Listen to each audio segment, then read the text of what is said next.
What's up, YouTube? This is Too Raw for TV. All right, so former NBA player and six-time NBA champion Scottie Pippen has been in the news as of late. He appeared on a podcast with Patrick Bet David, and he made a lot of different claims. Of course, he talked about his relationship with Michael Jordan or lack thereof. And of course, he talked about the GOAT nonsense, this supposed GOAT debate. But he made a claim. He made a claim that he feels that he's a better, the way I looked at it, he's a better team player than LeBron James, saying that he didn't have to chase his rings. Of course, a lot of us feel like LeBron James had to stack the deck and chase to win titles. Resident company man Stephen A. Smith of the Stephen A. Smith Show criticized Scottie Pippen for making the chasing championships comment, calling his claims nonsensical. He said, quote, Scottie Pippen, six-time NBA champion, Hall of Famer, one of the top 75 players in the history of basketball, who recently sat down with Patrick Bet David and turned heads with a lot of things that he was saying that, quite frankly, I felt were utterly nonsensical. Scotty, come on, bro. Excuse my language. That's straight bullshit. Stop. Challenge anybody to find me a better defensive player than Scottie Pippen. Michael Jordan has said on many occasions he doesn't win 6 rings without Scottie, and I get that. But Scottie, you were never that dude offensively. Stop it now. I'm as critical of LeBron James as anybody who's fair-minded, not these haters out there. I'm neither a hater nor am I the one that kisses his butt every chance you get. Well, I'm gonna tell you something. I don't care what nobody think I am. I'm a proud hater. I have reasons to feel the way I feel about LeBron James. I think he's a scumbag. I think that the way that he has manipulated the media, have had his team infiltrate the media to uh, put pressure on constant favorable coverage for him. The way he's put himself above the betterment of as far as what's better for the league, refusing to pass baton to the next generation of players, the way that he has scapegoated coaches into being fired, the way he scapegoated players into being basically seen as almost like uh, demonic. You know what I'm saying? The way that they ruin certain players' trade value, market value, almost try to ruin players' careers. The way that he, on the one hand, talks about winning, but then his actions speak louder than his fake words, doing everything he can to almost destroy this organization. Nah, I feel nothing. I think he's a fake black activist. Uh, I feel nothing for this guy. So I mean, if people feel like that I'm a hater, well, I wear that badge proudly.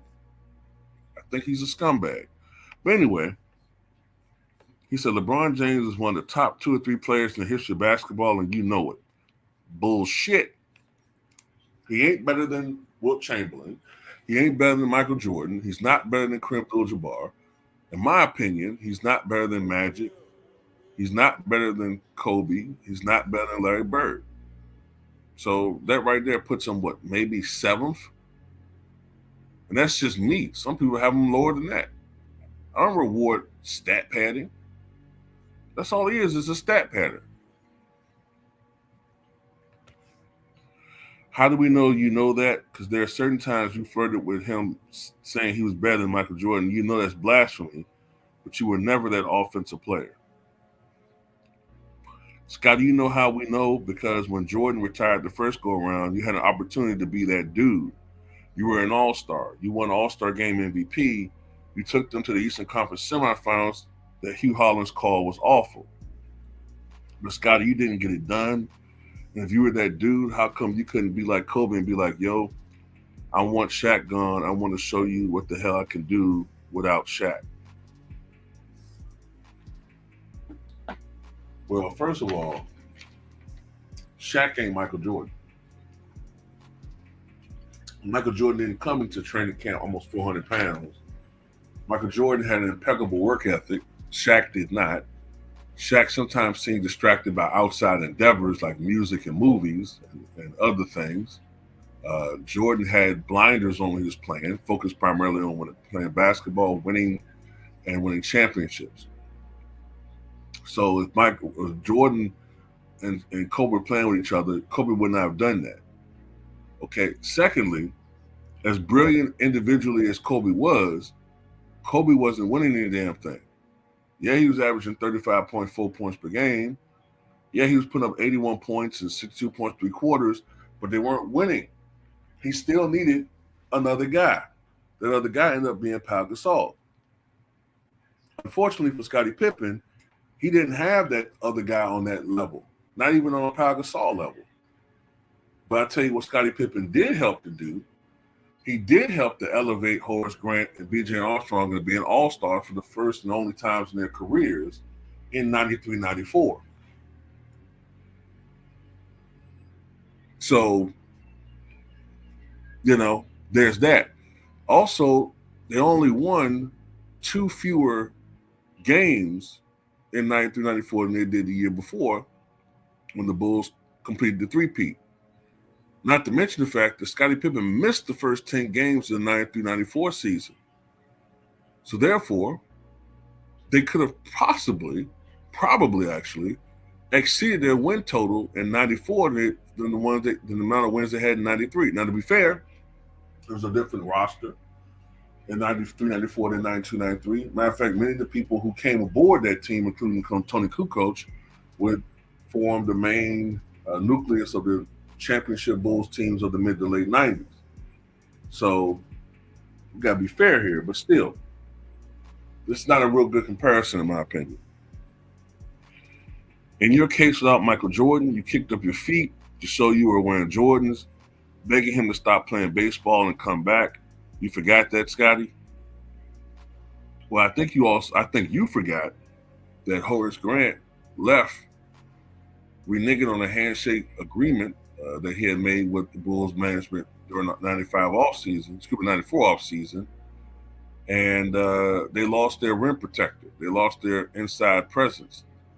So the Bulls failed. They weren't able to replace that. I mean, Tony Kukoc is a great player, but he's not a down low, rough and tumble type dude. So Scottie did need help. The same help that the media pushes every single year for LeBron James, who, unlike Scottie Pippen, has Anthony Davis. Unlike Scottie Pippen, has Rui Hachimura. Unlike Scottie Pippen, has an Austin Reeves. Unlike Scottie Pippen, in the past, he's had numerous Hall of Famers like Dwayne Wade and Chris Bosh. You know what I'm saying? Had Kyrie Irving. Scottie didn't have that year. The best teammate Scottie had before Michael Jordan came back. What was the best teammate he had? Maybe Kukoc?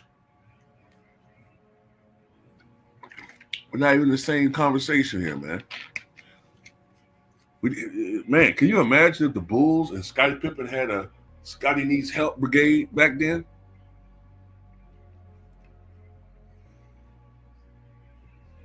What are we talking about here? Now, I'm not saying Scottie Pippen is better than LeBron James. But I understand what Scottie's saying. Scottie's saying that if you were building a franchise with him, you don't have to worry about necessarily building a team that has to specifically fit around Scottie. Scottie's going to pretty much fit with any type of team concept that you're trying to create. He's more flexible. And you don't have to worry about him being a high usage guy, and you have to worry about him playing on defense. And while Scottie, had his issues, and Scottie had an ego, but my goodness, the ego of that guy from Akron is unbelievable.